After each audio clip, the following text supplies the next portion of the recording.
Hi and welcome to the Paradox of Change. Today we're diving deep into something that affects us all, the uncomfortable truth about relationships, sex and intimacy. Resident sex therapist and our co-founder, Lottie Passell-Syms, recently sat down on the Flex Your Feelings podcast with James and Sam to break down exactly what makes a relationship work, what causes them to fail, and how we can transform lust into love with some real actionable insights, hopefully that you can use. Let's get talking, shall we? Oh, and Sam, hope you're feeling better, mate. Welcome to Flex Your Feelings podcast with myself, James Penny, and the slightly husky Sam Bell, and our delightful guest, Lottie Passell-Syms. Good morning to you both. Good morning. Hi, Good how morning. are we all? Yes, good. Yeah, really good. Good to be here. Thank you for Lovely to inviting have me. you. Lovely to have you, yeah. Love it. Only Sam, how you our feeling? second guest? Say again? Only our second guest? Yes. Oh, Yeah, right, so nice. yeah, we feel privileged, but you should too as well. I do.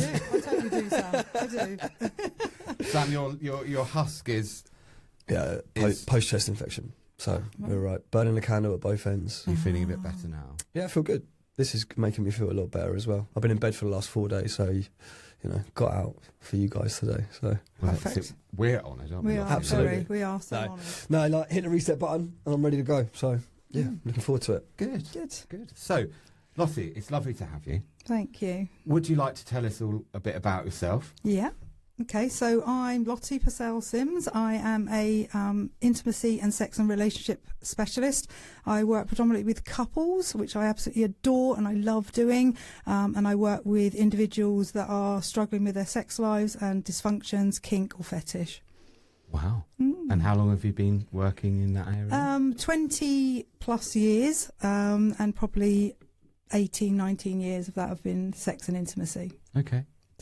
So that's my niche. That's my favourite thing to do is talk about sex and intimacy and help well, people. Right, you came to the right place. Yeah. Where were you 3 years It's our ago when I was going through my favourite breakup? Yeah. Well, I think it's really important to talk about sex All the and time. relationships and intimacy. Absolutely, yeah. We don't talk about it enough, and people aren't having sex. We seem to think that everybody else is, and we're not. Actually, it's not true. Not many people are. So we need there's to. a lot less sex happening out there There than we thought is. there was. No, there's a lot less, which is so sad. Busy life, things taking over, mental load, and that's the part that communication and intimacy walk out the door at the same time, which is really sad. Is it the pursuit of sex as well? Because like I've listened to a lot of other podcasts and it's predominantly the young, from what the research is showing, that young men just aren't that interested in it anymore. Like they're more about their careers and stuff like that. And you know, from a relatively young male, I made a joke about your age.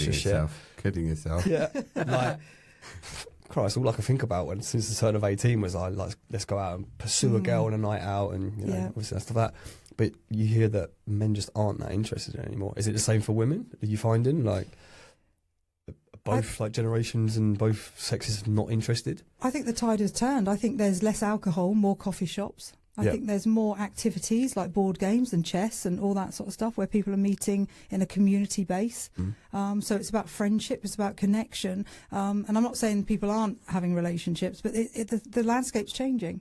Okay. It feels like it's less alcohol. Okay. Yeah, fair enough. It kind of makes sense if you think about culture, society. Yeah. Where would you have gone to meet people?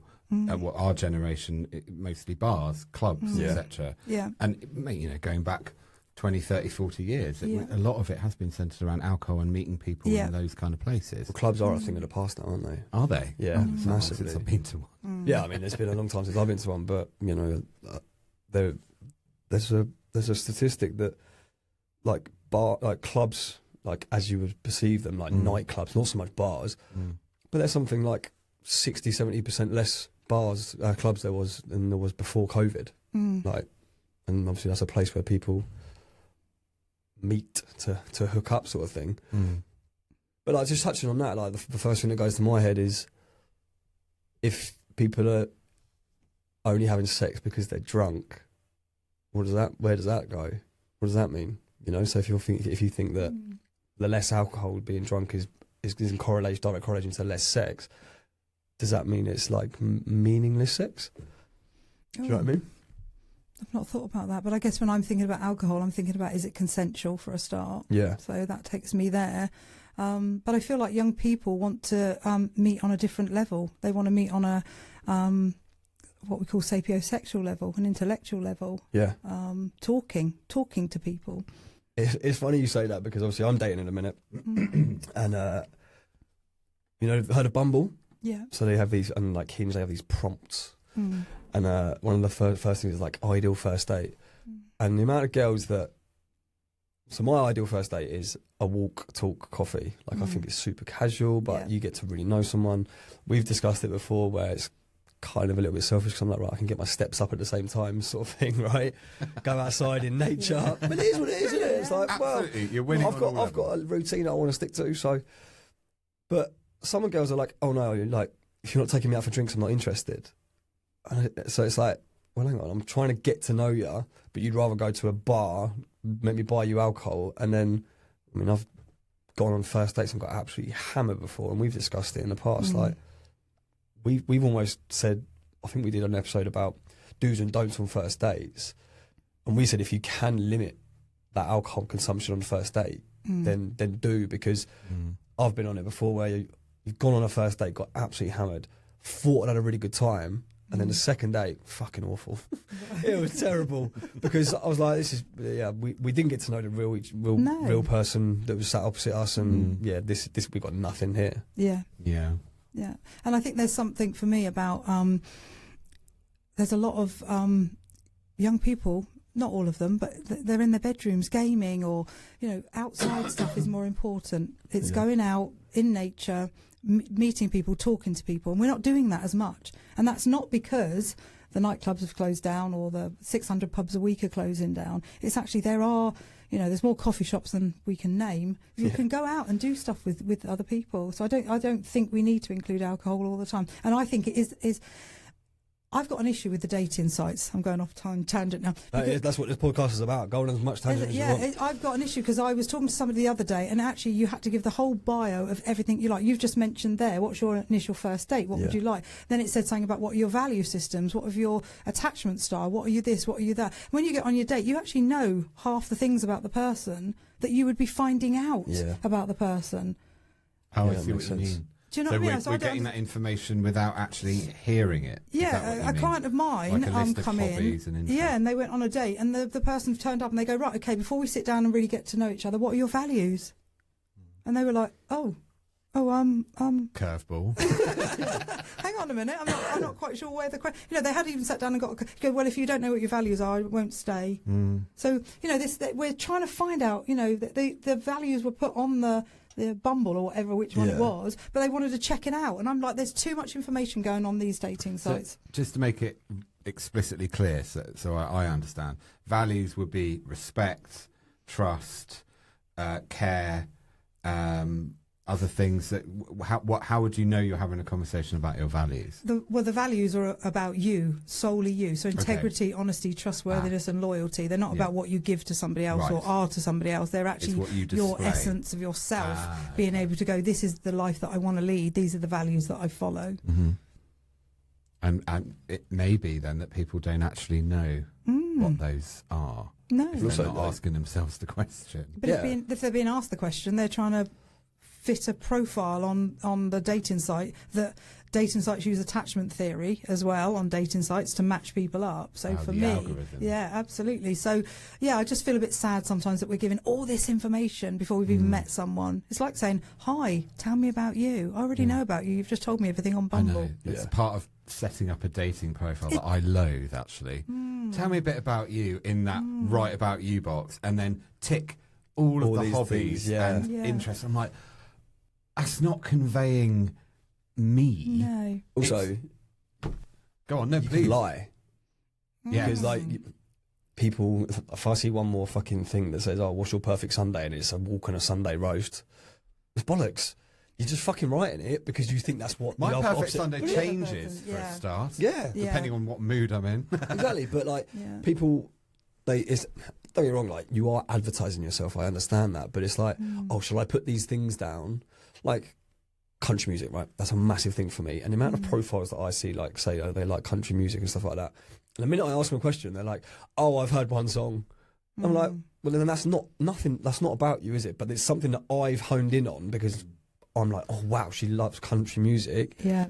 So I've gone straight in with that. Like, look, we've got this this passion, if you like, together. And then they're like, oh no, like I heard that Beyonce song once, and I'm like, well, that's not fucking country music anyway. So it's like, do you know what I mean? You're almost ticking boxes because you think that's what the other person is going to wanna like.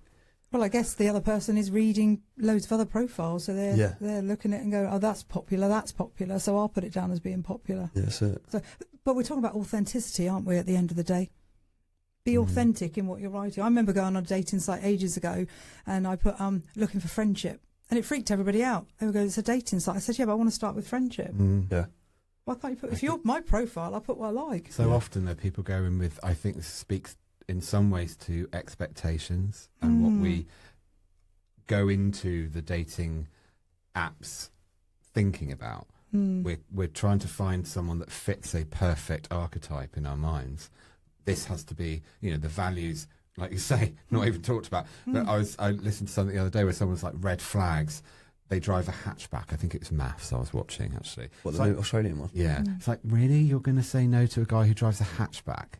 And I know that there's a jokey element to that, but if we go in with such rigid expectations, you're not actually getting to meet the person. You're just doing a tick box exercise, and you're so close-minded in many ways. I wonder if you agree that you've already set yourself up to fail. Yeah, but I don't know it in depth. I must admit, I am going to look into it. But it's the high value woman or man, isn't it? There's an algorithm for which category are you in for somebody that's going to choose you.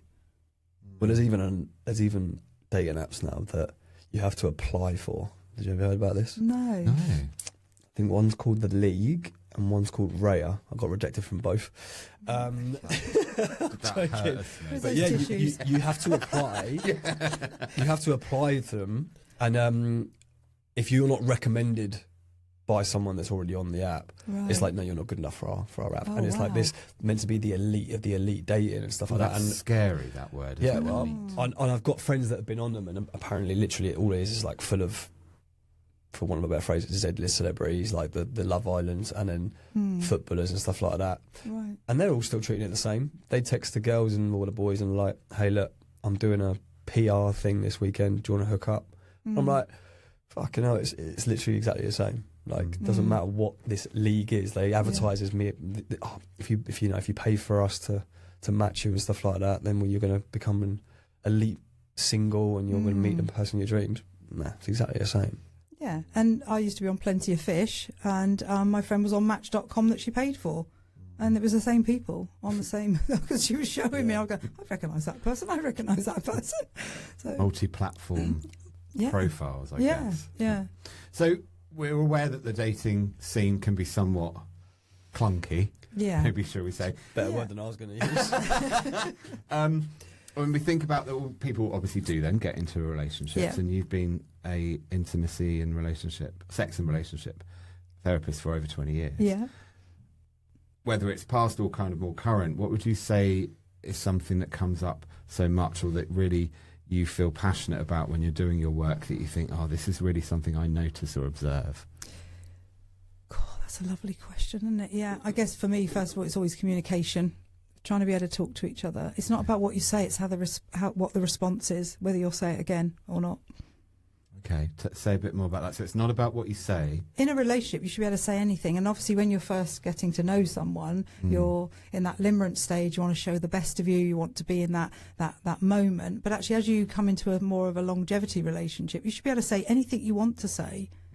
Not in a horrible, not in a harsh way, but saying what you think and feel. And it's the response that you get will determine whether you'll actually say that again to the person that you're with. It's the response that actually makes the difference to the communication, not what you say. So if somebody receives what you say maturely and emotionally openly, then it's more likely that you're going to then feel safe enough to continue to say how you feel. Yeah, but most of my work is about curiosity. Yeah. So if somebody responds negatively, it's much more likely you're going to shut down and think, well, I'm never going to say anything like that again. Well, it's evidence, isn't it? Yeah. It's like everything that we do is an evidence-based system. Like, you know, if you turn around and say, I'm going to go run a marathon tomorrow, you may as well go, fuck off. No, you won't, because you've said that 5 times before. Do you know what I mean? So, and it's exactly the same principle, right? Like, it's an evidence-backed system. So if you continuously negatively respond to those types of comments in a relationship, your partner's not going to want to talk to you about that sort of thing. I've been there. I was a fucking nightmare. Like, you would withhold things. I was a fixer. Right. Anytime that my ex-partner come to me with an issue, I'm like, right, well, what you got to do is this, rather than just sit there and go, like, okay.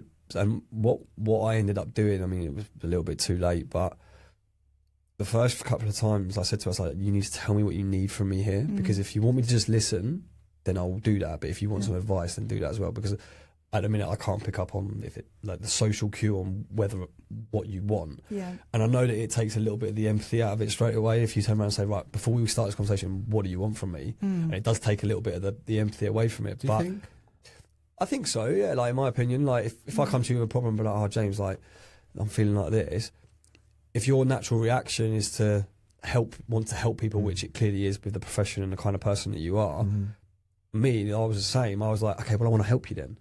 So that bit takes the empathy out of it. I think asking, okay, what do you want from me here? Do you want me to be an ear, or do you want me to be a voice? Like, if I'm interested to know what you think, because this is my view, but it feels to me like that very question, that beautiful question, what do you need from me, is the epitome of empathy.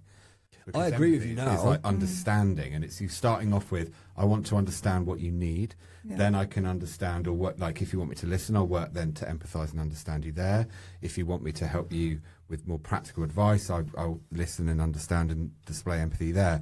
It sounds like you're covering all bases, but are you saying that you didn't feel that before? So I used to just go straight in with the advice, and then I think there was a stage where I was like, right, you need to tell me what you need from me here. And then we had a conversation, and it was like, well, I shouldn't need to tell you. And I'm like, well, you do, because this is my go-to, and this is not what you're expecting. So, like, how am I meant to hit an expectation if I don't know what the hell it is? Well, there's that magic word again, expectation, isn't it? But also, we live in a relationship that you're supposed to know. You're supposed to be a mind reader. We've been together 5 years. Why don't you know what I want? Yeah. Haven't you got any cues? Have I not shown you enough? And my favourite saying is, what do you need from me right now? Yeah. I think there's such empathy with that, and it's such a connection. But if we're sitting in a relationship that says you should know by now, I love it when clients come into me and they say to me, we've been together 20 years, we know each other really well, and I say to them, I'm going to prove you wrong. You don't know each other at all. And I give them this exercise to do, because they don't know each other as much as they think they do. And we've got lots. It's card decks by John Gottman. Oh, okay. And it gives them the opportunity. I say, let's start. What's her favourite flower, and what's his favourite car? And so card decks are questions. Yeah. Is this almost like? This is to take it like a little bit like layman's terms, but like the Mr. and Mrs. when their backs are square, whichever. Yeah, like, okay. Like the paddle sort, that kind of thing. Yeah. Okay. It's an app you can download, and it's multicoloured, so you can't miss it. And it starts off with like appreciations or questions to each other, and then as you go down, it's affirmations, and then it's sort of sex life and intimacy and everything. And it's just a really nice. And I get my couples to do it when I say to them, how much telly do you watch? How much are you scrolling? Get away from all of that. Let's really ring fence this relationship so that you can actually spend some time together. And the card decks is really, really useful to do that. Do you know what's really funny is that I've been at couples parties, not that kind. And, I was saying it before you said it. I'll be honest, my mind did go. Yeah, exactly. Okay, you caught me. You have that. There's always that one couple that like, yeah, we know each other. They put back to back. They do that little game. They don't get a single question right. Then they have a massive argument about it. Yeah, they do. And it's like, oh, this is awkward for everybody else. Yeah. But yeah, because people just proves it. Ask questions. You think they don't? Curious. So curiosity is like a key cornerstone to a healthy relationship. Oh, absolutely. Yeah. When somebody said something and you're not quite sure about it, say, "Tell me more. What do you need from me?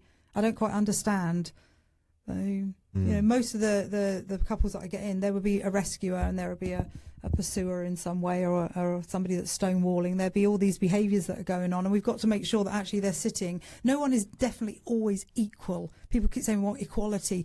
Two people are two different cultural backgrounds, two opinions, two brains. They're never going to be equal in the way that they think and do stuff. But what we're trying to do is get that. I like alignment. I don't like compatibility. Alignment is when our goals are the same, our values are similar, but also we've got that what we call activities, not exits. So the activities is the opportunity to have something of your own.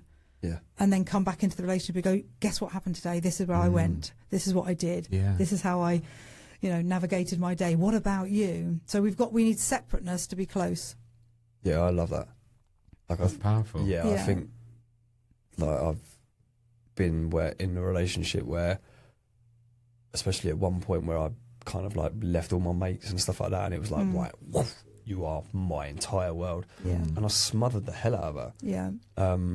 And she was just like, Christ, I need some space. And I took that personally, and I was like, what's fucking wrong with me? I'm doing all this for you. I go to work.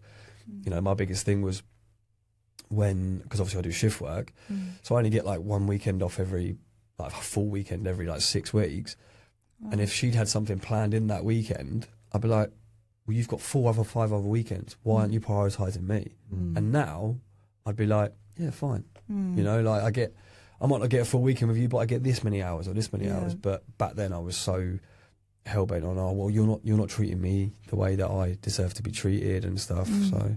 But I always look at what script we're playing out. So some of the assessments that I do is very much about family of origin. What were we like as a child, and what were our needs met or unmet, and then when we go into a relationship, that's still happening. Yeah. So there's an insecurity there. We're trying to hold that space for ourselves whilst we're expecting the other person to meet those unmet needs from child, but they can't because they don't know what they were because they weren't with you in the house at the time. Yeah. And that sentence or that phrase, meet my needs or unmet needs, it's interesting. I don't know about you, I hear it a lot in my work and also just listening to people talk in society. Often, and please correct me if I'm wrong, Lottie, people come to couples therapy because they feel that their needs aren't being met. And I wonder what that actually means. I'd be very interested to understand what you think, and when we say, we're not getting our needs met, what is that? Yeah, such a blanket statement. It is a blanket statement. What does it mean? Yeah, people absolutely. say it so freely. I'm not getting my needs met. I'm not getting my needs met. I mean, that is surface level. Yeah. I mean, we have to drill down. Do you think it is almost like a cop out? Like for me, if someone it doesn't matter if it's male or female, but someone says, my needs aren't getting met, and if they can't elaborate on that, then is it just there's something wrong, but you're not fulfilling my needs. They need to be able to, in my opinion, go, well, this isn't what you're doing, or this isn't what I expect you to do. And this is a big thing. You said it earlier about the word should. You said the word should. Now, in my opinion, that word should get fucked off out of the dictionary because it's a matter of opinion. You should do this. You should do that. Says who? Yeah. Do we go into relationships though with those? Needs should, ought, and must, expectations to, and shoulds always, and never. musts and have all those absolutes. Yeah. How do couples navigate if they feel like their needs aren't being met in a relationship? Sam's saying about identifying what the needs are. I mean, that's got to be a good start, right? Oh, definitely. Yeah. It's no good doing a blanket statement. You've got to say, right, okay, what are the needs? And obviously my title is psychosexual, so they usually come in to say that my needs aren't being met in the bedroom. Yeah. Or on the kitchen table. I get people to, have a variety of things. Oh, you've met her before, have you, James? So for me, it's about being able to have that discussion. What are the needs, the unmet needs? And Esther Perel, I love her so much. She talks about not one person can meet all your needs. And we're talking about communication, we're talking about conflict. It takes a community and a village. Absolutely. Takes a village. Isn't that a people. dangerous statement, though? Isn't that giving certain people a license to go, not one person can meet my needs, so... Oh, what? So what? Well, like affairs. It depends. Yeah, True, but it depends on what contract you have for your relationship. So I believe that a relationship is a contract. Yep. Okay, you don't have to be married. That's not the contract I'm talking about. But I'm talking about friendship, intimacy, and sex. That is the contract in my therapy room. And what that means is sacred, not with somebody else, unless, of course, you're talking about open relationships, polyamory, and all that, which is fine too, because people choose that. But what I find interesting about polyamory is they have the setup of people who know everything, and then somebody goes had an affair that's secret. So there's always that aliveness we're looking for. There is always that possibility of us wanting to go a little bit further than we've got, and that unneed met needs to be acknowledged to find out what that need might be. Because if it's not fed, where do we go and fill up? Yeah. Because if you change the contract and haven't shown the other people or person what you've amended, The terms and conditions. and Absolutely, then, well, yeah. sorry, this contract's T's now and null and C's. void because I've gone off and experienced this, but we Yeah. didn't talk about that. Yeah. No, absolutely We not. had our own internal conversation, but we didn't Yeah. share it. We didn't bring it to the relationship space. Yeah, and that's what's happening with the contract, isn't it? Like, for instance, I get a lot of women coming and going, I don't want to have sex anymore. We've got the children, we've got our setup, we've got our empire, we've both got good jobs, we've got good money coming in, we can have good holidays, and I don't want to have sex anymore. So they've broken the contract, but we need to find out why. There's a reason why. So by breaking the contract, you mean that they're for some reason, obviously, they're taking sex out of the contract. Yes. Which then leaves partner bemused, bewildered, bothered, Yeah. confused. But if the person that's taking sex off the table doesn't explain why, then it's not fair on the other person. No, of course it's not. We've got to have some sort of acknowledgement that actually I'm in this place at the moment. And there can be lots of reasons for that, doing that. There is a reason for it. It's the same as guys do the same sometimes. They go, I was just don't going to want... say, do you find that guys do that as well? Yeah, absolutely, yeah. And sometimes guys take it off the table because they're being rejected a little bit too much and they can't cope. You can only be rejected so much and then you start to shut down. Do you find that guys tend to then pursue more if the sex is starting to be removed from the contract, so to speak? Are men generally in heterosexual relationships more the pursuer? They are. Well, it's reaching like for oxygen, isn't Right. it? When you don't think you're going to get it, you know, women will say to me, you know, he keeps like touching my bum or touching my boob. Always Or, want what you can't have. yeah, but what you're doing, it's a bid for connection. Yeah. I know I can't cuddle you like in a normal setting because you're not letting me. You've told me to get off. However, I'm just going to cop a feel here and I'm going to touch you there and everything. And actually that causes the separation even more because women need warmth to lead up to. Yeah. Men are similar, as in they want affection, but they don't need the lead up like we do. Yeah. Some. I get that, I always yeah. say some. I don't Some. gen- James some. looks like he needs to warm up. Are you like always kind of giving the geezer wants to cuddle? My brain's like... Give us your feet, mate. Come here. Start with foot massage. Oh, do you? Nice. Yes, I do. But they've got to be strong hands. Oh, right. Like, basically, that just kind of really just contort my feet into position. Like, that is so soothing. But anyway, yeah, it is some. Like, when we're having these conversations, Yes, it's important that we're don't not generalise. saying, you know, this applies to everyone. No. But common themes are then, if somebody's been rejected over and over and over again, Yeah. then there's only so much before then that might then lead to that individual having an affair, as an example, finding a connection elsewhere. But if someone then, the opposite party, the other partner is not explaining why you can't cuddle me anymore, get off, Yeah. it's just this void of Yeah, of course. Yeah. nothing. Yeah. isn't it? And some people Yes. will go out and seek an affair. Some, yeah. But other people are sitting in situations, what they call the cup of tea syndrome, where they're just chatting to someone. But there's nothing else happening at home. It's chaos, the children, you know, the mental load for both partners at home, not just one. And either of them can go off and do something else, can't they? You know, have an affair. Yeah. But the cup of tea syndrome is where it starts. So somebody has a bid for connection. Do you want to go for a cup of tea? You look a bit sad. You go, yeah, actually, you know, things at home, which again for me is you're actually breaking that loyalty at home. So my wife is this, or my partner is this, and yeah, I'm not getting on and everything. And they go, okay, you know, do you want to meet tomorrow for a cup of tea? So the cup of tea syndrome carries on, and you notice, and they're not very aware of it, but then they say that the next day everybody looks a bit nicer, a bit more clean shaven, a little bit more cleavage, a little bit whatever it might be, and this could be the start of something. As in Having then an finding affair. another connection with Yeah, someone else. absolutely. Yeah. Because someone's interested. Absolutely. Perhaps. Yeah. If you get that attention, Yeah. which I think in so many ways we all crave. I don't know if that's the right way to put it, but we'd like to have that connection. So maybe it's not necessarily I need this, because that wouldn't be healthy. But then if people are taking an interest in you, that's got to be like an elixir where you're like, especially if you've been starved of it in a relationship. Yeah. You see it in films, don't you? Like it's the cliche, like, and it's not, like this day and age, no sex is more emotional than the other. But you see it in like old school films, and it's like the man has an affair, and he's just like, because she fucking listened to me, and then the woman's like, oh, grow up, like you're a man, like you don't. Do you know what I mean? And it's like, well, no, like that is the truth. Like you haven't paid me any attention in any way, shape, or form. It doesn't always have to be sex. And like it can. I remember having conversations with my ex, and don't get me wrong, we were dead and buried way before this happened, but I'd come in and I'd like want to talk to her about her day and stuff, and she'd be like, oh, I just don't want to talk, and I'm like, I want to come home and I want to ask you about your day, like I've got quite an interesting job, I think, like, and she's just not putting out fires.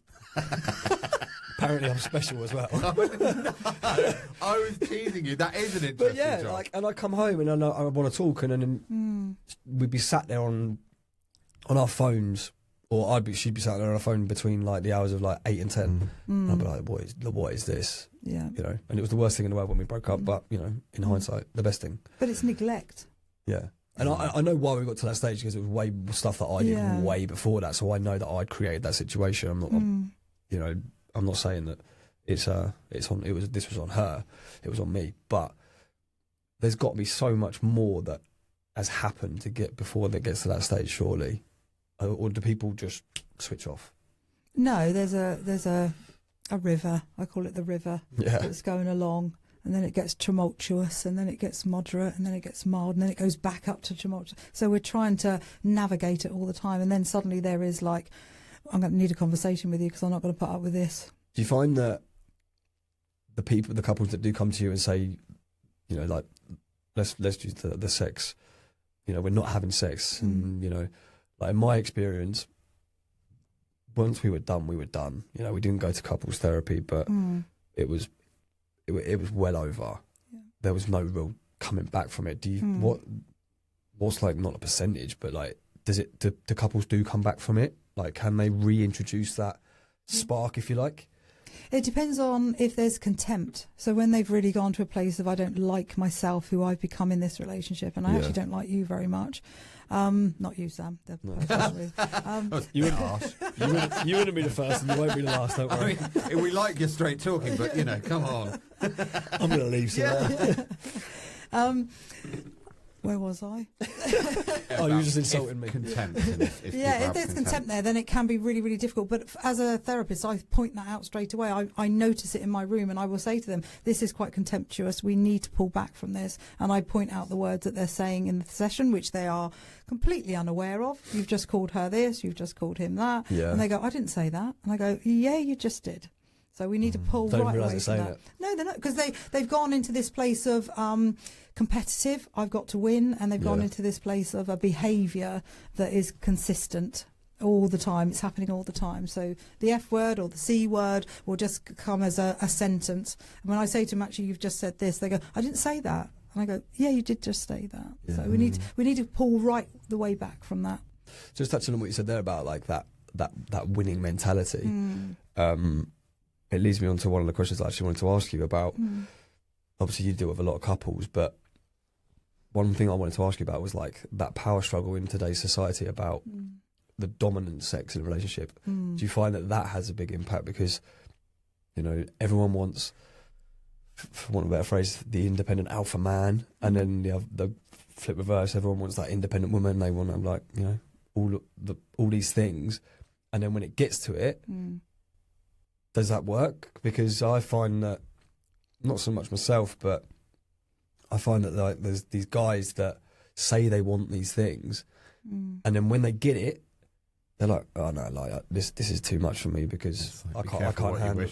Exactly, I can't handle it. It's like, someone that the amount of times that I hear guys say, oh yeah, I really want someone to keep me on my toes, and then when they say that, like the cliche thing is, oh, I'm going to the pub with my mates. Not to me, we discussed alcohol and stuff like that. Not too many people do that anymore. But then when their missus say, no, hang on, you said that we were going to do this, and then they say they almost like put their foot down, for want of a better phrase. Like, oh fucking hell, she's moaning at me because I want to go to the pub with my mates. I work hard all week, and it's like, well, hang on, you said you wanted this. Yeah.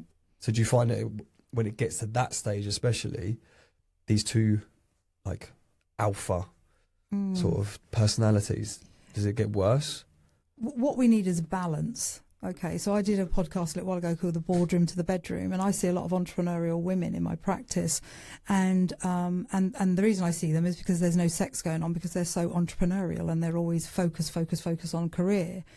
But when they come home, they're still the boardroom, and the bedroom is very, very. Some people are into that. They can be, yeah. Under certain umbrellas. But they're not liking it because they're still orchestrating what happens. And they don't want to. They want that feminine side of them to come through. Yeah. But they feel like they're still the boss in the house. And the husband, the emasculation from him doing that for himself or through her, so giving him his power, there is no excitement in the bedroom because she's still in the boardroom going, I want to have sex and I want to do this. And she just wants... Women like to surrender. I was going to say, is that when... It's funny because I actually dated a girl that was like, you know, and she had her own business, and she was like, I said, oh, you know, what do you want to do? And she was like, fuck that. She was like, tell me. She was like, I do this Monday to Friday from like 7 till 7. She's like, when it comes to dating, I want a guy to say, right, I'm picking you up at 7, we're doing this. Yeah. Is it that expectation that they want, and the guys are just like, oh, like I don't know how to deal with this? I think it's a combination, but I think that is so lovely that happens. But also, don't forget, the guys suddenly turn around and says, "When am I going to be treated? When am I going to have something?" Because I think it's got to be. When am I getting flowers? You like getting flowers? No, but that's what I'm thinking, isn't it? Well, yeah. Like, when am I going to get the? We're talking about general generational stereotypes now. That it's only women that receive flowers. It's like we only get them when we're dead. Yeah, it's true. It's true. I mean, speaking from like gay perspective, I mean, I buy my partner flowers. Yes, but yes, in some dynamics, heterosexual dynamics, perhaps more than others. Yeah, what about the men receiving treats and pleasure and being and surprises and spontaneity. So one of the relationship creed is spontaneity within the relationship. But however, if you're in a relationship that actually doesn't feel that safe, and I'm not talking about domestic violence, actually needs not being met, not being heard, dismissed, sex not on the table, bids for a connection are ignored. If the safety's not there, you can't be funny, you can't be playful, you can't be silly, because the safety's not there. It doesn't feel safe enough. Yeah. No, I get that. That makes a lot of sense. And so balance, you say, is one of the key things, because it's like a mutual energy exchange. It's like the dance. Sort of the dance. It's a lovely analogy. We're doing this dance, and if we don't know the steps, or the other partner's doing the tango, and we're doing the foxtrot, then it's not going to look nice. No. But no, I agree, and I love it when we've got two cheerleaders. They're really cheerleading for the relationship. They're really thinking about what they both want individually. So what we call differentiation. I'm an I first, choosing to be a we. But sometimes the actual relationship is one person's a cheerleader and the other person's ambivalent. You carry on sorting out the holidays. You carry on sorting out the kids. You carry on sorting out the schools. And that we've got an ambivalent partner that actually sits back and lets it all happen. And when we've got a mental load on either or, it gets too much, and then we either explode or we shut down. Yeah. Well, we'll defend in some way against what's going on. Yeah, absolutely. Until we're conscious of it. Absolutely. The awareness is the key. Yeah. Because I think so much of this happens unconsciously. Yeah, it does. And I suppose in therapy it's a prime opportunity to bring all of that into the open. Yeah. Do you find that, like, when you do have that kind of dynamic, that there's situations where, you say the ambivalent, whatever that fucking really good word was, the one who's taking charge. I like the way you said it. Yeah, that's what it is. I'm clever, but not that clever. But like the one who's taking charge all the time, right, and doing all these things, and it almost becomes that expectation. You hear about it so many times, and I've been in situations where they stop, and then they're like, "Why aren't you doing this?" And it's like, because you've always done it. Yeah. But then is that like moving the goalposts? Like, do you find that happens quite a lot? Well, it's the mental load, isn't it? But don't forget, somebody's controlling the relationship from a script from the past because they feel like they have to. people don't want to control the relationship. There's something going on for them. Yeah. So the empathy that I have for somebody going, well, I have to do all this and I have to do... And my question is, who asked you to? Why are you being mother? Yeah, that's... So we've got to look at... It's deep. Yeah? Yeah. Can relate. This ain't going to be a therapy session for me, but we'll move on. I think it will When probably can I book in? I think it will hit deep for a lot of people. Because we take on these roles, unconscious roles, from childhood, which then play out and they're just left to happen until we go, oh, I don't want to keep doing this. So the awareness is, am I being the victim or am I being the martyr? But to get to being two cheerleaders, is it rare to have two cheerleaders come to therapy? Like, we are so here for... I mean, coming to therapy is, of course... One's generally dragged, right? Usually, Getting themselves to therapy is a sign, or maybe one person is, like you said, dragged. Yeah. But often you've got to get them to the cheerleading point, would you say? No, one person comes in being the cheerleader, but it's from a place of fear. You know, I just want this to happen, and I just want this to work, and I've done this, and and I said to him, right, okay, let's slow down. What's going on? You're panicking, and the other person's really ambivalent. They're sitting there going, I don't know why she's so this or he's so that. Well, I don't know what, I thought everything was okay. I don't know what I'm doing here. Yeah. So, do you find that? Now, this is like a situation where.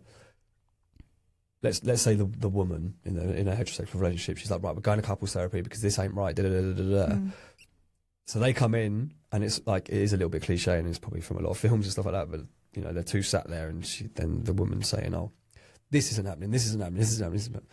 And then over the sessions, they realise that they're actually doing a lot more wrong than what they realise, and they don't like that. They don't like to hear that. Do you find that a lot? What, the woman's doing something wrong? Well, yeah, or either or, let's say the instigator of the therapy, right? They come and go, right, look, let's do couples therapy, and then all of a sudden, 4 or 5 sessions in, they go, fucking hell, I don't like what I'm hearing here because you're telling me I'm actually doing something wrong, and that's not what I'm here for. I'm here for you to tell me that he is doing this or she is doing this wrong. So it's that validation that they go for. Because I've done it. I've been to therapy because all I wanted to hear was that I was doing the right thing, and they did that for me, that therapist, and I think that I've heard of the couples have been there and they're like, well, I didn't want to hear that because that's not what I came here for. I came here for you to fix our relationship because they're not doing what I expect them to do. But projection is really powerful, isn't it? It's all their fault. So there must be something wrong with them, nothing wrong with me. So just explain projection briefly. So it's where we have it's like a mirror, really. Okay. Everything that you're saying to the other person is the mirroring of what's happening to you. So there could be a fear, there could be whatever that list is. Projection is when we're feeling it ourselves, but we're unaware of it, and then we're projecting it onto our partner and getting them to feel it so that we don't have to feel it because it's too painful. It's like an avoidance. We don't want to feel it, so we push it out and project it on someone else. And then we react or play that out. But actually, we're not addressing our own stuff. No, absolutely not. Okay. And people stay in chaos because it's what they might have known. Some family of origin, they might have known chaos, so they ride along okay-ish, and then they bring back in chaos again because that's what they know. It's a safety place, but it's actually rupturing the relationship because your script back then is not your script that you have to have now. And the other person has no idea of the script. They know the story of it, but they don't know the feeling of it. What the chaos is. So what we're trying to do is get them to realise that a lot of the stuff in the past is playing out now. How hard is it to change that script, do you find? It is hard because it's the script that you believed in. You had two parents that you looked up to, and they were huge giants. And you were like, please don't let anything happen to you because I've got to survive to be able to get to where I am now. That's why I do a lot of inner child work, talking to the little you, so that you're able to actually say that actually the little you survived, and that's why you're here today at the age that you are now, and being able to sit in that place. It's really delicate, tentative work, getting people to look back to go forward. Because it requires you to be vulnerable. It does require you to be vulnerable. That's what people are guarding against at all costs. Yeah, but vulnerability is the space of growth. It's where we learn. It's where we have the best feelings. That's why people don't often move past the wounds. And I'm saying, like, speaking sort of, I guess generally, but I know it won't be the case for everyone, that maybe they don't move through the scripty stuff. They heal the wounds and get to a place of beautiful mutuality and healthy connection because they stop at the point where it's too much and then don't go any further. do you think people could heal from and move beyond? I mean, yeah, no, absolutely. But it's the work that you've got to do. So Christine Dunkley used to talk about you can't go round it, you can't go over it, you've got to go through it. And it's so true, and I love that. Joke. That was a good joke. That was a good book when we were kids. Very funny. I really believed you then, just for a second. But so people arrive in couples therapy in some way because they're wanting to address this stuff. Well, they don't know that they don't know need to address that stuff. What we're looking at is the relationship, but the relationship is coming from a place of the script that they were given. So children don't write their own script; it's written for them.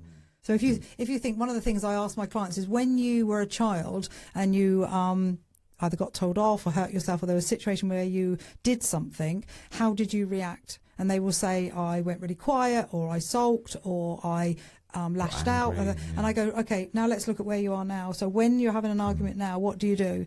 And one of them would say, well, he or she sulks for 4 days. That's what they did as a child. So they're doing the same repertoire as they did when they were 4. It's powerful because it's been there since childhood, ingrained in our very sense of self. Yeah. And I don't know about your views on this, but I think one indication we might be alerted to the fact that we're in that scripty place is if something feels instantly big. Yeah. Like you're ha ha ha ha ha, and then boom. Yeah. And you're like, something. It's like either a rage or an anger, or you suddenly go really quiet and you shrink. That's an indication it's coming from the past. Yeah. Like it's a scripty thing because it's instant. Yeah. I know it in my previous relationships. If somebody's shut me down or shushes me, because shush, somewhat loud. Ow, Sam! I instantly go to rage. Yeah. And I want to go, don't you tell me to be quiet. Yeah. Or it's that sort of belly dropping feeling where you feel instantly dismissed, and then you're like, But it takes a huge amount of conscious awareness to know, oh, that's telling me script. Yeah, absolutely, yeah. And I love the differentiation between anger and rage. So anger is a benign growth process where you get annoyed, you have an argument, you then talk about it through, and you go, yeah, okay, we don't agree, but actually let's do this plan. Rage is complex, unprocessed stuff from child. It's just a swallowing down. So when we talk about the people that sulk, they probably went quiet and sulked and got away because actually the person was still raging. They were still not okay with them. And to be quiet meant they were safer. Yeah, it was internalized. So there would be it was internalized, totally. And some people have multiple defense mechanisms. So, for example, I used to react to my dad that if I felt wounded. Yeah. I would say, or to my mum, the most nasty thing I could come up with, and it was like a viper tongue. Yeah. But that was my way of going, you've really hurt me, but I can't say that you really have because I wouldn't be listened to. Then it would be butting heads. Yeah. Then I'd move into this deep-rooted, horrible internal place of shame. Yeah. And sadness, and it was never resolved. And that people have their own versions, but that builds and builds and builds. And I don't know if you agree, but love relationships will bring that shit out. Yeah, I mean, I've been a spiteful piece of shit in the past so much. But that's how we do conflict. So we learn how to do conflict. Yeah, right? well, yeah, absolutely. And rage and shame are partners. They are. They come together.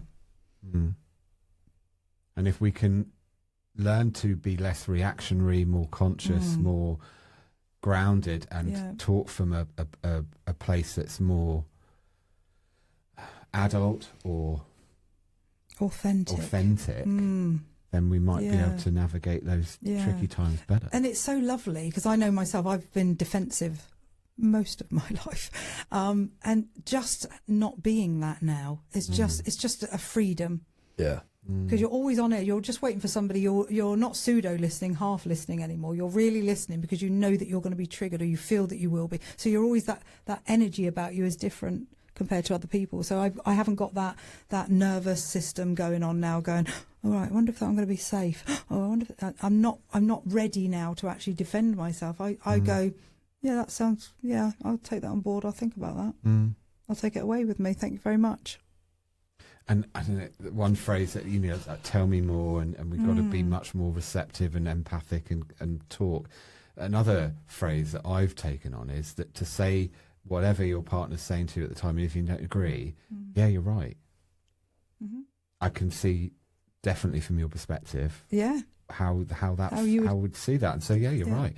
And trying to say that whilst not raging, but feeling this, like you just said, this sort of inner calm, like the burden's gone. Just to say to somebody, no, you're right, I've not seen it like that before. Yeah, yeah. Well, it's the flexibility of ourselves, isn't it? Don't forget that our value systems change from 20, 30, 40 plus. So we're not always going to say, this is important to me, this is the way I think. I want us to always be open-minded to actually, evolve.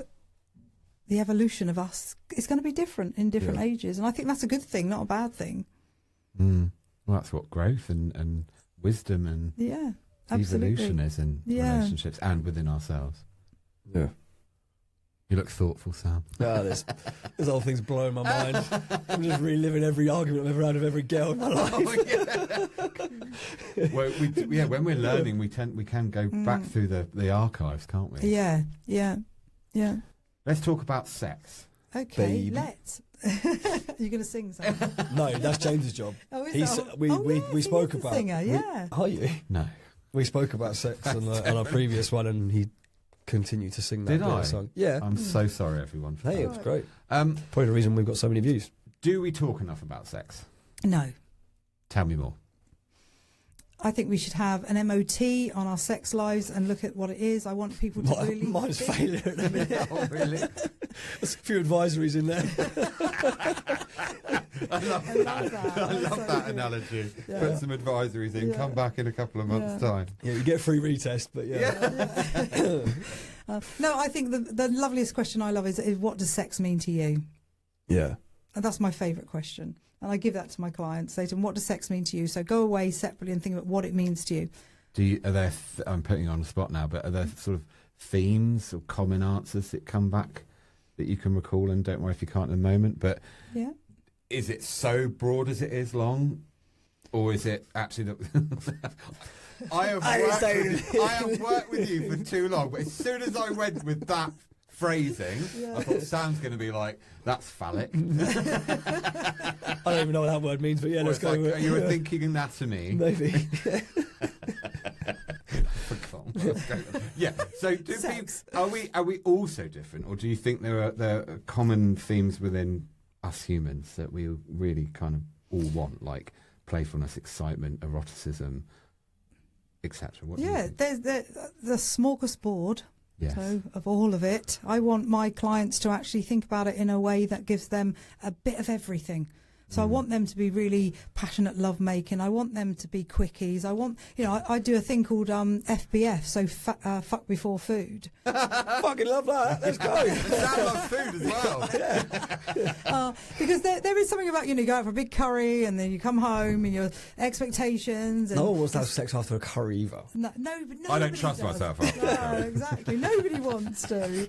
So what does sex mean to you is actually talking about it. What would be okay, what would not be okay. And it's definitely about consent. Some things we can try, but I might not want to do it again because it wasn't for me. But it doesn't mean that I'm not going to try it. It's just that, can we have an open conversation about, you might have liked it and you want to do it again, but actually it doesn't suit me. Yeah. So we need to have a really robust conversation about consent it. is fluid, constantly Yeah. alive, and it's an entity, isn't it, that we can withdraw consent and then we can give it freely. Yeah, But it's about communication. it is. Yeah. But it seems to me like at this point we're getting to, I don't know, we want that playfulness and we want to try new things.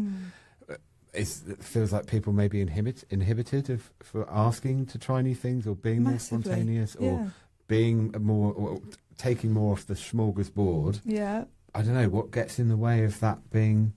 Feeling that you're going to hurt your partner, feeling that you're not allowed to say what you want and don't want, and also being okay with how you are sexually. So I see a lot of women who don't have orgasms, and when they're in a relationship, whether it's a same-sex relationship or not, there is this goal to get them to where they need to get to. But actually, the anorgasmic part of them just doesn't work. They don't have orgasms. So we've got to stop relationships going, "I'll be the one that gets you there."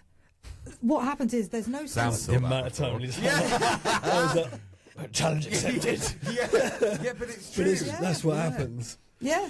And what happens is that the sensations of the relationship don't come online because the other person has an expectation that it's going to happen and they know it never will. The other person's going, "I will make it happen. I want to be the person that does that too." So the sensations that they feel all the way along aren't there.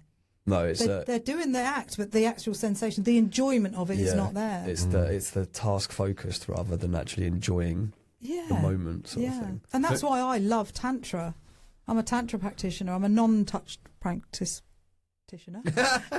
I say that because obviously I'm really, really guarded with my profession. So but I love the energy. So we do erotic blueprints, we do energy work, we do yoga, sexual yoga poses. And I'm talking about I'm talking about them going home and doing the homework that I do. Because we've got this function of, the whole is the goal, I guess, and orgasm is the place to go. And I want it to be different. I want them to be able to do lots of different things within that relationship, not just the same thing that everyone else is expected to do. So I love the tension builders. Tantra is so amazing because you get to the inevitability bit of coming but don't, and then you wait the next night and you do a little bit more, and it builds up that tension. And the orgasm, if you do orgasm, comes for that achievement. It's just a different feeling completely. Absolutely adore Tantra. It's amazing. It's about anticipation, eroticism, isn't it? T-A-N. Yeah. But do you think that that's been lost in many sexual relationships between individuals where there isn't as much build-up, anticipation, excitement, lust? It's more, I think Sam said, task-orientated, let's just get to it. And even though there's a place for a quickie, like you say, I know as humans we're missing so much opportunity to build the sexual energy up. Absolutely, and don't forget, when you weren't living together, there was that tension, aftershave and perfume and getting ready and all that sort of. It's amazing when you live together. There is no tension. Door open, am I having a poo? No, I don't have any of that. No. When you're in the shower, that's the death of intimacy. Some would say that's the death of intimacy.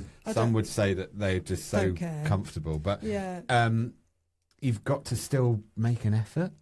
Absolutely, without a doubt, for yourself. I'm talking about self-pleasure as well. I sell sex toys, and for me, self-pleasure is just as important as solo pleasure is important as partnership pleasure. Let me jump on that then, because there's on the sex toy. That's your job, mate, not mine. But you hear so many couples that are against masturbation. Because it's like, oh, you're cheating on me, or why am I not good enough for you? I used to have a bit of a joke with my ex. I was fine for it, but have you done a bit of DIY today? It's just a little jokey thing that we used to. She'd be like, yep, DIY twice. And I'm like, I fucking love that. I'll be at work, she'd be like, I just DIY'd. I'm like, oh, that's fucking fit. That's hot. That's a turn on, right? Because I know I'll be coming home at 10 o'clock and I'll be like, right, well, she's done it twice and she's still up for a third round, so I'm all right. And she's probably come, so I don't need to make her come. But anyway, it's like, but you hear so many people go, oh, why have you had a wank? Why have you done this? Because you don't need porn. You've got me. Where's your head on that? Masturbation is great. Yeah, I think it's I was going to say a necessity. I think you're right.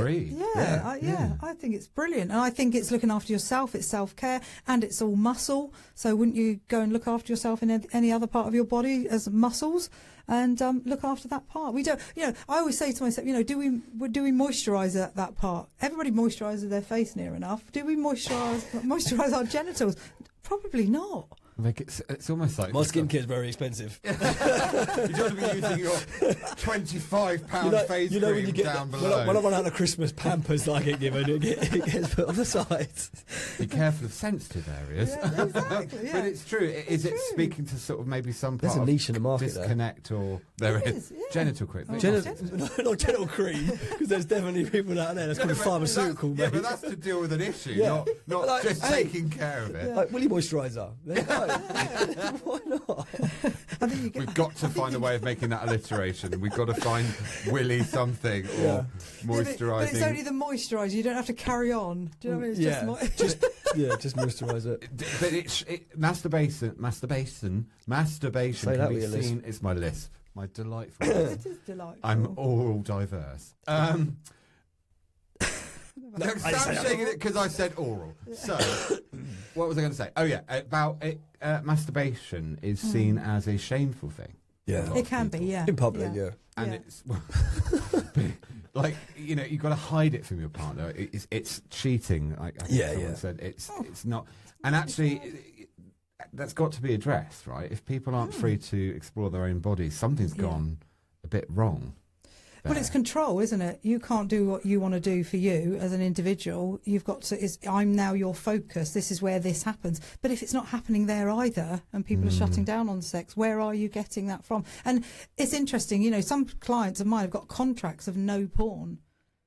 Yeah. Their husbands or partners cannot watch porn. And then when they watch porn, I had one couple come to me and they split up straight away. She said, it was a contract and you weren't allowed to watch anything. Da, da, da. So it depends on what porn you're watching. Obviously, it's got to be, you know, okay porn. Yeah. And I don't see anything wrong with it. I think it's a task. It can be part of a whatever you're trying to achieve. Yeah, it's like, I guess it's anything like if you abuse it, you know, like I've got an opinion on porn. I think it has ruined a lot of people's expectations of what sex should be. But like you say, that's quote the wrong porn to be watching, you know. Or don't take it as real life. Take it as a fantasy. It is a fantasy. Yeah. Like, you know, you are watching a film. It's a acting. It's not. It's people going, cut. Can we do that bit again? Yeah. No matter what stuff you watch, like people using things to simulate cum and all of that kind of stuff. Oh yeah. There's so it's all staged, isn't it? Yeah, but that's it. And it's not, like you say, it's not real life. So it gives off an expectation that that's what sex should be like. And then when it's not. It's like, okay, well, yeah, and then you revert back to it. You know, you hear about guys and girls having sex, and then they go, "Oh, don't worry, I'll finish myself off," and then they'll go watch porn for 5 minutes after and finish themselves off. And I'm like, oh, that doesn't make sense. But we've all got to know our own bodies. You know, the curve, the inevitability part for you guys, knowing when that's going to happen. And for women, it's about being able to, how do we get turned on? Is it clitoral? Is it vaginal? It's really important to know these things. And if you're not doing that for yourself, you won't know. Yeah. And that's what we need to do. I think masturbation's great. It's a good thing. It's a healthy thing. It's part of you looking after that part of your body. And if you're open about it, Sam said earlier, it can be really exciting and erotic, and that tension can build. Be like, oh, amazing! You know, and DIY, and you can do it together. Yeah, absolutely. Like mutual masturbation must be an incredible. I love that shit. Like someone, if you're in that moment and then you're both doing it, like. You know, seeing someone else get that aroused over you doing whatever you're doing. Yeah. Fucking right, let's go. It's amazing. Yeah, absolutely. I think I agree. Yeah. But we're not, there's taboo, there's shame, there's religion, there's culture. All of that can take us to a place of it's wrong, or I shouldn't be, or I shouldn't get pleasure from it. And that's the taboos we've got to really look into and say to ourselves, right, okay, you know, I feel like it is a right to have a sexual relationship for yourself or with somebody else. Do you feel that, I mean, it's like, those subjects are generational, right? I mean, I could never imagine my mum and dad sitting there talking about fucking having a wank. Do you know what I mean? No. But it's like, as the generations are going, do you find people that are talking about it more? Like the younger generation want to talk about it more than the older. Do you, like, I don't know what kind of age scale your clients go from, but do you find it easier talking to the younger ones about that kind of thing than the older ones? I guess the age range is 18 plus. Okay. But yeah, I've got sort of 18, 21-year-olds who find it really difficult to talk about it themselves and with their partners. Really? So I don't think it's just the older generation. Scripty stuff again. And that's because they've been it's ingrained in them that, oh, no, you shouldn't talk about that. Like, I don't know how I learned about anything to do with sex. No. I mean, I got given the Body book in the 90s, which was on my bed one day. I was like, what the hell is this? Yeah. But my parents, we lived in a non-sex house. There's just no sex. No mention or reference to anything of anything make a really sexual. bad joke then, but some people might relate to this, but it was just sex was a non-thing. Wasn't even people might go, oh, I don't want to hear my parents having sex. Part of me, and like I mean this sincerely, would have actually quite liked, looking back, to hear them, because I'd be, oh, it's healthy, it's normal, they're loving, but actually they're loving each other. But it went from they weren't having any sex to no sort of intimacy. And in my sort of scripty stuff, it took me a long time to feel comfortable to express myself sexually, because the script, this isn't blaming my parents, but that generational thing they went through will have meant that they were inhibited about it, which passed down inhibition to me, which I mean, I luckily was able to speak about why I felt inhibited about it, but it was a real journey to get there. So I suppose it doesn't matter what age you are, you'll have your story around sex. Yeah, absolutely. You'll have your script, yeah. So I was brought up in an over-sexualised house. So complete opposite to me. Complete opposite, yeah.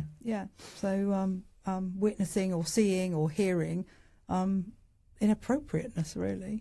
Yeah. So and maybe that's why I can talk about sex so easily now. Yeah. Don't know.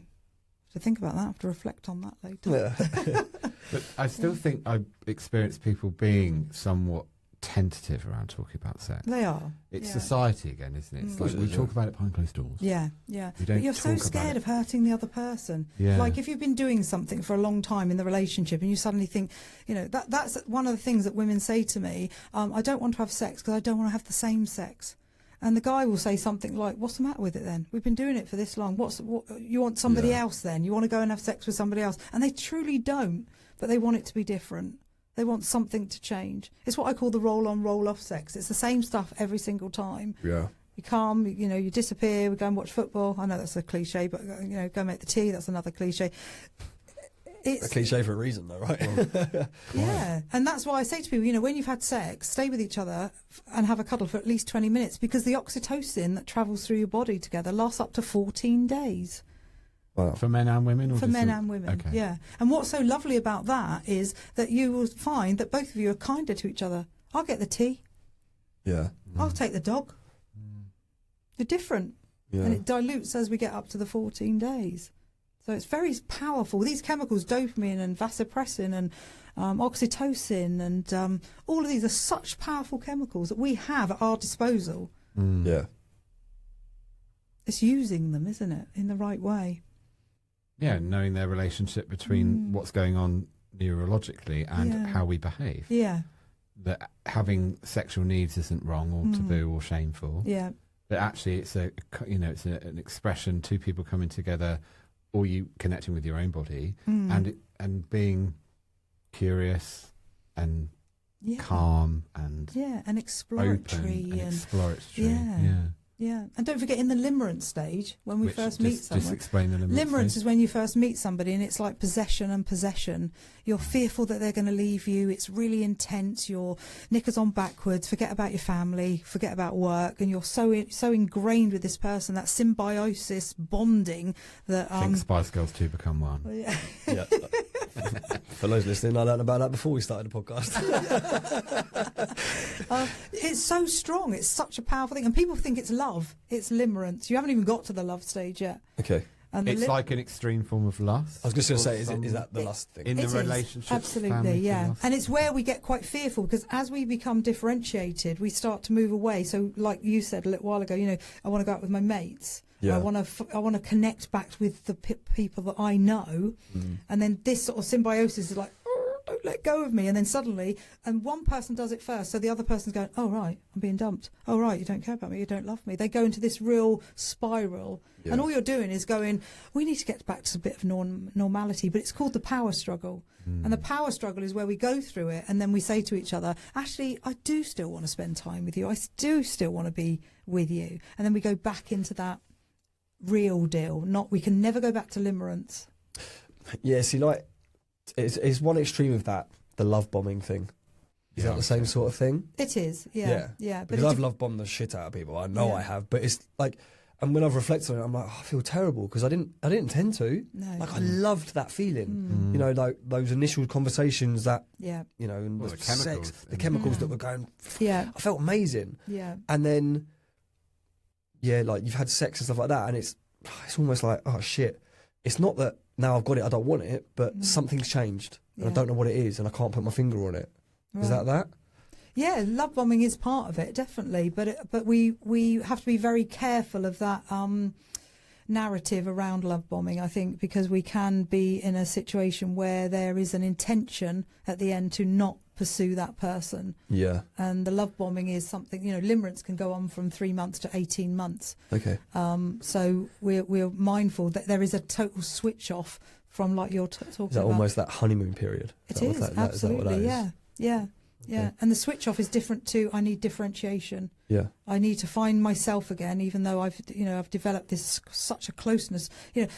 We choose a little tiny weeny bit of a family of origin to choose the person we're choosing to go towards. So they remind us of our family.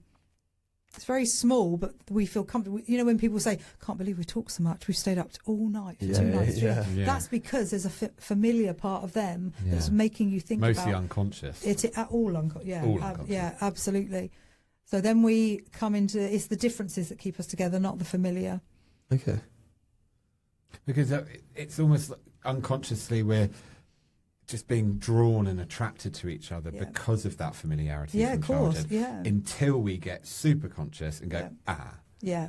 we can build on this as where we started, because actually maybe you might argue that if you get that instant feeling of attraction, slow right down and be like, what's happening? Because it's hard not to get. I've heard get run away with it, right? I've been there. I've just completely smacked my mic. I've been there and felt all those powerful feelings.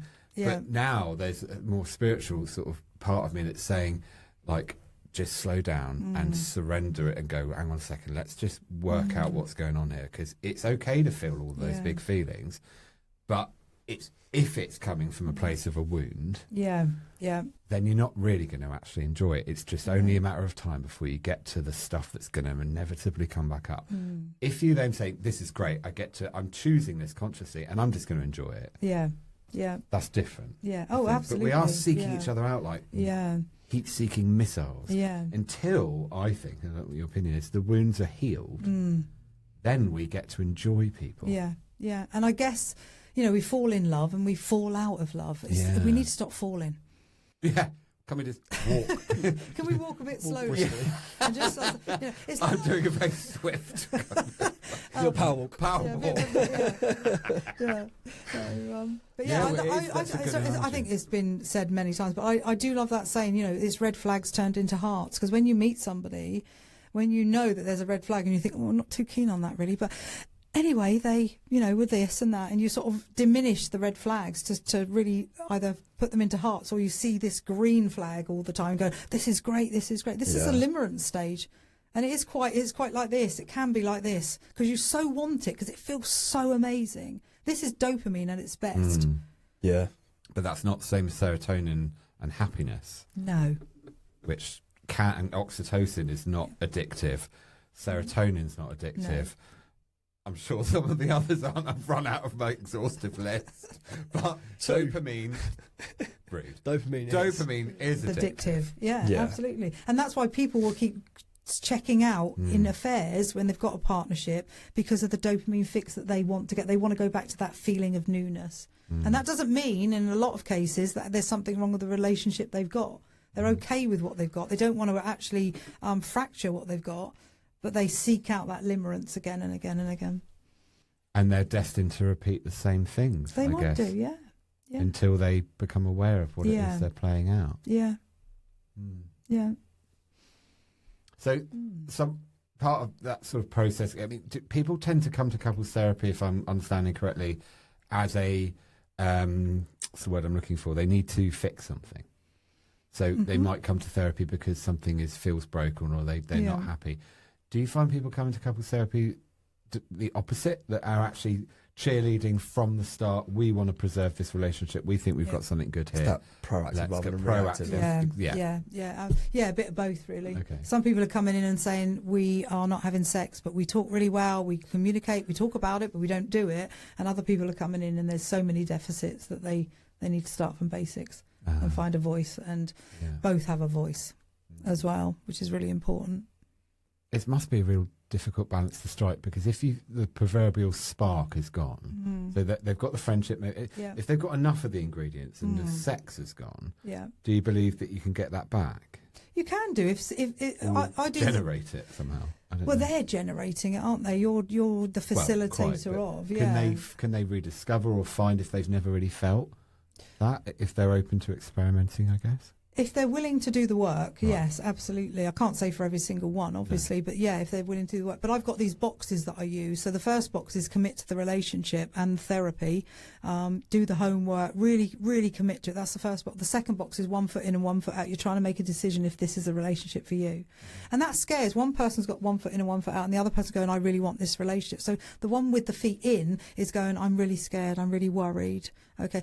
But come to therapy to work it out, because if you're in the wrong relationship, you're going to be so unhappy, and then you accumulate all the resentments. The bag gets bigger and bigger. We start to then be not very nice, and then we go to a contempt place, and then we go divorce. And actually, they don't divorce very well. Right. So what I'm trying to do is conscious uncoupling, where you get people to actually befriend each other after you go through all the hurt and the resentment and the arguing. You do all of that, and then they get to a friendship place, and then they can navigate the family. And I'm talking about children, their family, extended family, so the community can come together in a conscious uncoupling way. Yeah.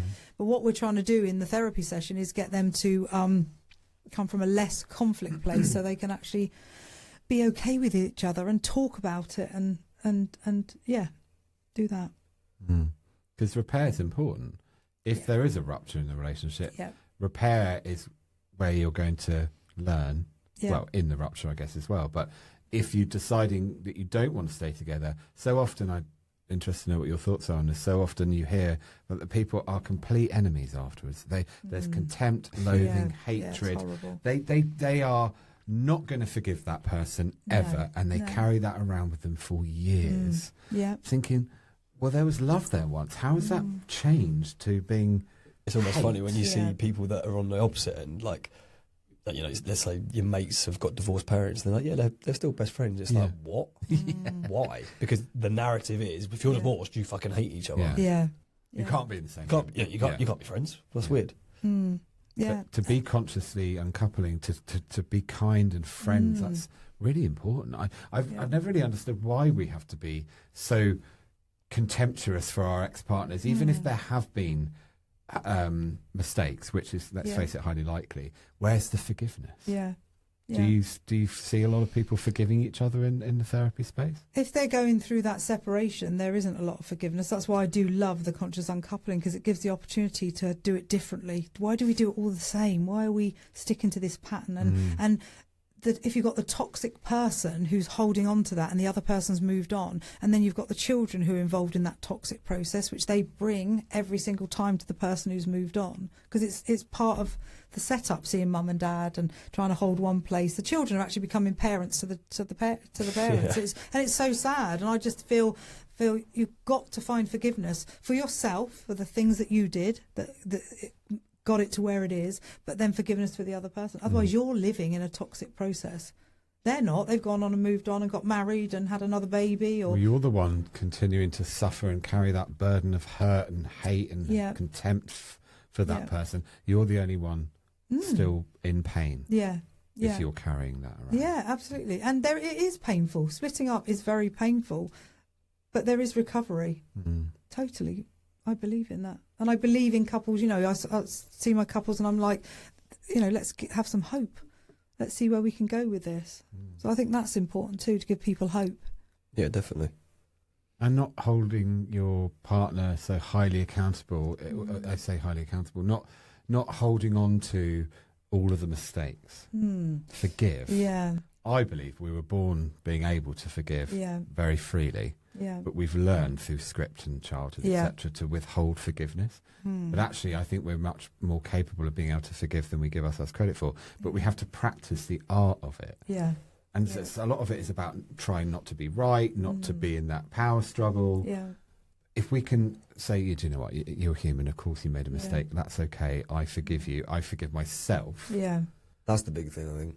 Probably the holy grail of forgiveness is if we forgive ourselves. You're free to then get back to that conscious connection again. But if you're way off in guilt, shame, resentment, but the reality is someone might never forgive you.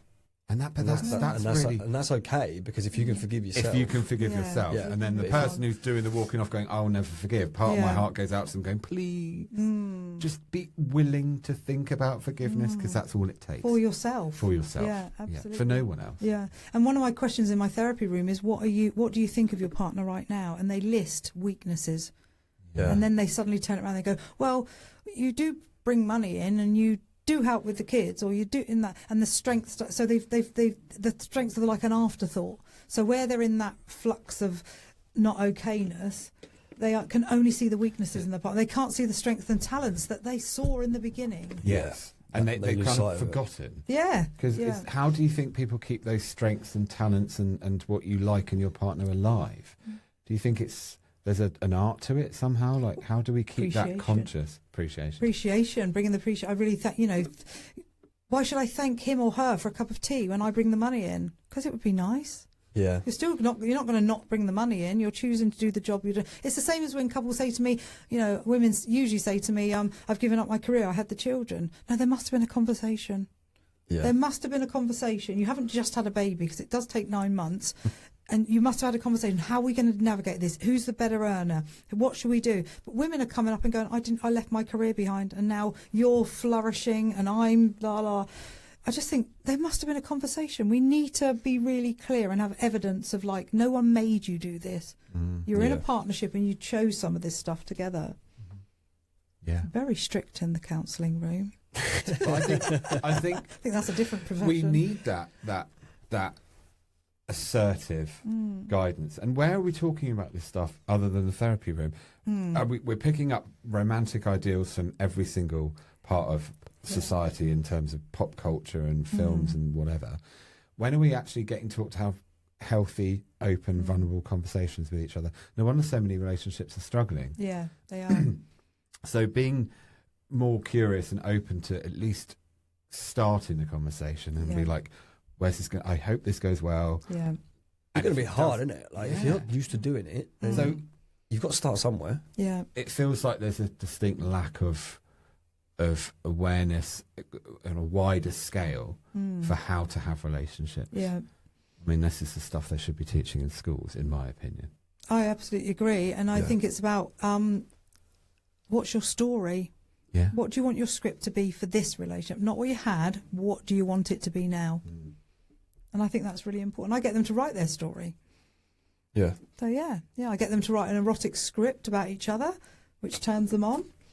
So, and they don't share that with me. They share it with each other. I tell them they can't share it with each other, which then builds the tension even more. And, and they read it to each other. And it just starts that process of being back online with each other. Well, it's the power of visualization, the power of visualization as well, isn't it? Absolutely, there's plenty of techniques that other people use in different areas of therapy. And what do you want your life to look like in 5 years? Write it down, start visualizing it. It's the same principle, I guess. Yeah.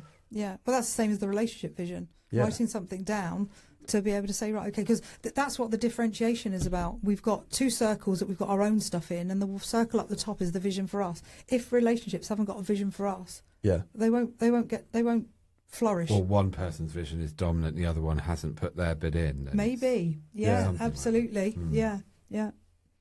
It's very similar to a piece of dating advice I got when I very first became single, and it was write down your idea of your perfect partner. So in this instance, it would be, what's your perfect relationship? And then become that person, and that's what you'll attract. And it's the same principle, I guess. That's your perfect relationship. Well, fucking make it happen, because you're the only one that can. Yeah. Like, you're going to come across obstacles, and if inevitably there is certain things that the other person won't do to hit that thing, then you've got a decision to make, right? Yeah. But how are you supposed to know, or how's the other person supposed to know what that relationship looks like if you don't communicate it? But that's about manifestation as well, isn't it? Yeah. That's so key, I think, to saying, what is my value system? What is my moral code? How do I want to proceed as a person within a relationship? Who do I want to be in that? And what is it that I'm looking for to get back? Yeah. And what we're asking, nobody is going to be perfect. Perfection doesn't exist. However, when somebody meets us, then we can actually navigate, is that what I wrote on that Bumble? As correct as I think it is, and being able to go, actually, I can actually be flexible with that, because I actually really like this person. Yeah, well, there's compromises, right? And no. Always compromise means it feels like it's not. Compromise feels like you've let something go. Okay. Negotiation feels like you've just talked it out.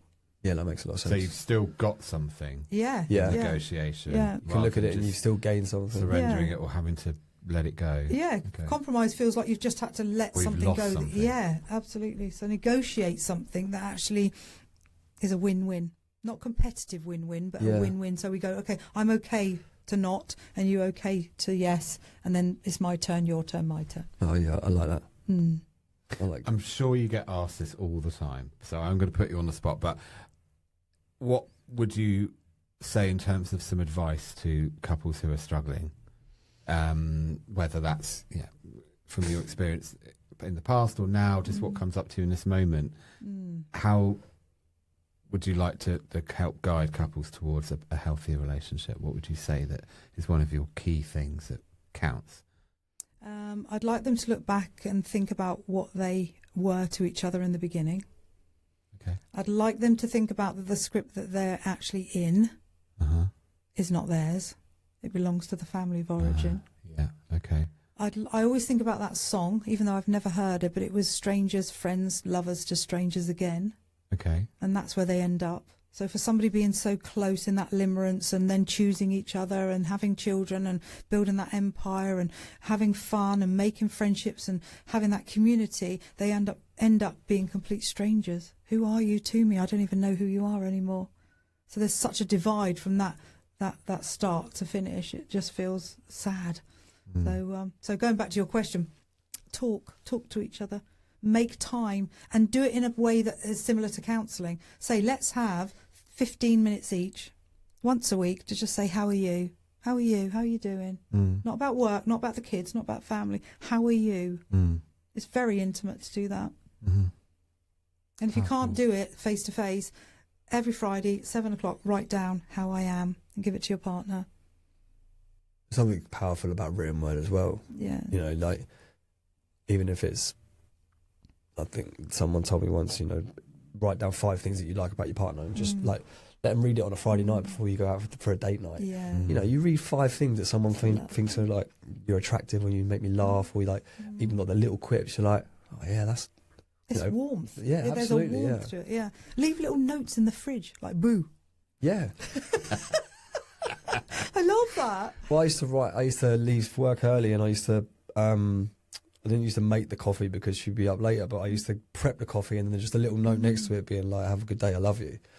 Do you know, stuff like that? And like, don't get me wrong, I lost sight of that as the relationship went on, because but we get drawn into stuff. But like things like that, and I'm like, if you do that now, you're seen as like this most chivalrous guy in the world. And it's like, no, that shit's normal. Like, it should be. Well, not to I don't think it's contradict normal myself. for everybody. I think it's easy to do. It is so easy. It's so easy to do. Yeah. Like a packed lunch, if your partner's going somewhere, and then when they open, there's a little note in there. I just think it's so cool. It's so simple. Yeah, it really is. Yeah, and it's the warmth that gathers the intimacy. Well, it's the cliche of saying in a relationship anyway, but it's always the little things, isn't it? It's always, yeah, That's it. Absolutely. Sam, what about you? Any relationship advice? Yeah, absolutely fucking not. Come on, you just said you had a lovely piece of advice. Nah, like all of your life experience, wisdom you've I accumulated. don't feel like I'm in any position to be able to give anyone advice. Well, to be honest, I gently disagree, because I think like you've that. got lovely. You're making things me to feel say. warm now, James. So, anything that comes to mind? I mean, I've made plenty of mistakes, but yeah, the biggest thing, I probably wouldn't have. Everything happens for a reason. I get that, and I'm in the position I am because of where I got to and what I've done. But just to like reiterate, Lottie, just fucking talk. Like, so many of my issues would have been dealt with had I spoken to somebody sooner in therapy and stuff like that. So talk, like, it's that cliche thing of you can't let someone else love you if you don't love yourself. And if you are in a relationship and you're not really feeling 100% about it, maybe have a look inside first.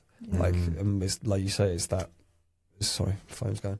It's that. It's like, just hitting yourself. This is not good advice. I don't like this advice. But it's that script. It's that script thing that you guys have spoken about, and it's like, I only know now why I did some of the things I did, or the way I reacted because of like my script from my childhood, and I'm like, fucking hell. If I'd have known that, maybe I wouldn't have broken up with that last girl.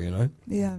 Hindsight's a wonderful thing, but yeah, just talk, whether it's to yourself first, and then once you've figured out that, also communicate that. Like, if you're with the right partner, I believe you should be able to turn around to them and say, I'm feeling like this because I'm worried about this thing from my last relationship or theirs. And if they're going to turn around and ridicule it for you, then they're not the right one for you anyway. And it is the response. It's massively that, yeah. I said that at the start, didn't you? And that's what I love about differentiation. Whatever's happening in your life, bring it back to you first. Yeah. And think about, right, okay, what does that mean for me? Because your exploratory part, that reflective part, will give you more clarity when you go to your partner. This is actually really what's happening for me.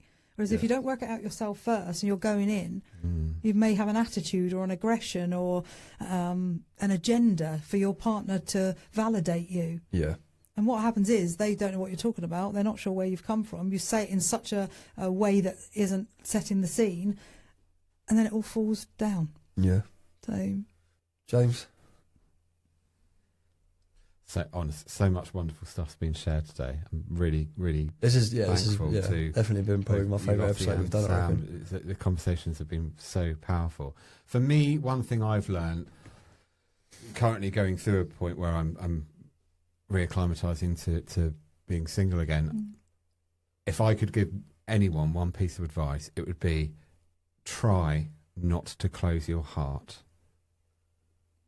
Because even if somebody's close, I think that a lot of suffering from when relationships end, obviously I'm aware of all the scripty stuff and all of the baggage and all of the fear, but part of the pain for me, I think, is that we learn that if something doesn't work out between two people, that we have to stop loving them. So closing our heart off hurts. And so I try and encourage people to stay open. You can still feel sad and hurt, but not close your heart. yeah, love that. I think the act of the closing of the heart is what causes it to be such a devastating experience. Not to say that you can't feel profoundly sad, of course you can, but try and keep your heart open. Nobody's saying you can't not love them internally. Yeah. If they're going off doing whatever, or they can be behaving however they want to be, hopefully not really disrespectfully, but even if they are, try not to close your heart to them. And if you can keep your heart open and still heal, then I think you'll go on to your next relationship with not quite so much work to do and reopening your heart again. Because if you never shut it, you don't have to reopen it. So it doesn't, as I say, does that make sense? It doesn't mean you don't feel the feelings. No, of course but not. I want to stay open to love. Yeah. I don't want to shut off to it. Yeah. So that's my job, to, even if somebody has really hurt me, to internally say, I still love you. Yeah. Even if we've fallen out of love, Yeah. I don't want my heart to hurt so much because it's having to constrict. No one's asked me to do that. It's just implied when love relationships end that you have to shut off. That's my bit. And that's why I love that poem, The Reason, Season and a Lifetime, because I believe that people come into your life for a reason. They are there because they're supposed to be there for the amount of time that they are. And what's the learning? What have they taught you? So I love that. Yeah. Reason, Season, Lifetime. Yeah, I can't remember gorgeous. the poem, but yeah, it's a powerful thing, right? Yeah. We've been taught something. And you might not actually say that to the partner. I said it to somebody in my life recently, and they didn't like it because they thought I was talking about them just being a learning opportunity. Whereas, so I've learned actually so much is about learning when to say these things to yourself. Yeah. And actually, it doesn't mean you have to share it. Yeah. Because now I've gone, well, actually, I didn't mean it's a science project. But reason, season, lifetime, there'll always be something you can take. But that doesn't mean you necessarily have to tell them, oh, you're a reason, you're a season, you're a lifetime. Oh, no, absolutely not. But no. Tell But yourself again, that. yeah. Well, the differentiated is work it out yourself first. Yeah. Heal yourself first. Because there's nobody out there that's going to do it for you. It's your heart. Absolutely. Wonderful conversations. Lottie, thank you so much. Thank you. Yeah, for Sam the and I, it invitation. was so excited to have you on the podcast. We were like really buzzing for it. I feel like James wanted you to grill me a little bit more on my own sex life, but you know, we can do that for another episode. Project that onto me. Oh, you've been. I was telling Elliot, you've been licking your lips in this situation for a while. Oh, Lottie's a sex therapist. Let's talk It was about like, it from I can't Sam's wait to see you in front of Lottie. It was like, I can't wait to see how this turns out. Ironically, I think I made the least sexual innuendos in front of the sex therapist. Do you know what you did? Where you gave me a few looks, and I don't know if Lottie picked up on them, but because I was like, you're looking at me when I said certain things. But it's been wonderful to learn from you today, Lottie. Yeah, thank you so much for coming. Thank you so much. You're great, both of you. Let's do the talk Now, I say this because I know you somewhat, which you might go, I don't know what they are. But do you want to tell people about your socials and how people can find you online? Yes. Okay, so LottiePassell-Syms.com, that's my website. Do you want to spell your surname for them? The whole, should I spell the whole? Yeah. I mean, we will put it in the description as well. Lottie Passell-Syms, lovely. Yeah. LOTTIE, PASS for sugar, ELL for long legs, S for sugar, Y for Yankee, M for mother, S for sugar.com. You got phonetic Your alphabet. surname's You almost as hard added a as few mine. others in, long legs. I love that. So Instagram, I don't know what that is. I'm just there. I don't know. Okay. I don't know all these verbs. We'll bang them on the description. Yeah. Good Put it all idea. on yeah, absolutely. YouTube. Paradox of Change podcast. Now your podcast, which I've loved this. It's been amazing. We told you it'd be light-hearted. Yeah, I love it. Yeah, you're really easy to talk to, both of you. Definitely. So are you. Yeah. Good. So yeah, quite right, Sam. We'll put all of the If you links to could, things yes. in the what do we call it? Description. Yeah, that there you would be go. much better. God, I know Thank this you. stuff, don't I? Yeah, I know my name. Apart from that. Because it's LOTTI, which I asked you to spell. Thank you so much, Lottie. It's You're been a welcome. real pleasure. Yeah, thank you so much. Thank both you of very much. And nice to see you again, Sam. You too, Mr. I hope Penny. you continue to feel better. Yeah. Not Fine. too much coughing, actually. You were all right. No, I was right. I think Yeah. it was like 3 or 4 times, but we You did did that. well. All Yeah. right. Elliot was telling us different, but yeah. Fine. You're going to lose that sexy voice. You know that, don't you? Yeah, I know. Yeah. I was the one Back that, to- I mean, yeah, husk to me Yeah. is a bit sexy. Yeah, it is. Yeah. You know? So, on that note, On that note, I'll say goodbye. take care. See you later. Lottie sat down on the flex of your feelings. What is up with my lips and my mouth? Can I string more than 2 sentences or even words or letters together? Lu la la la lu lu lu lu da da da da da. Fuck. I wonder if I ought to go to elocution lessons.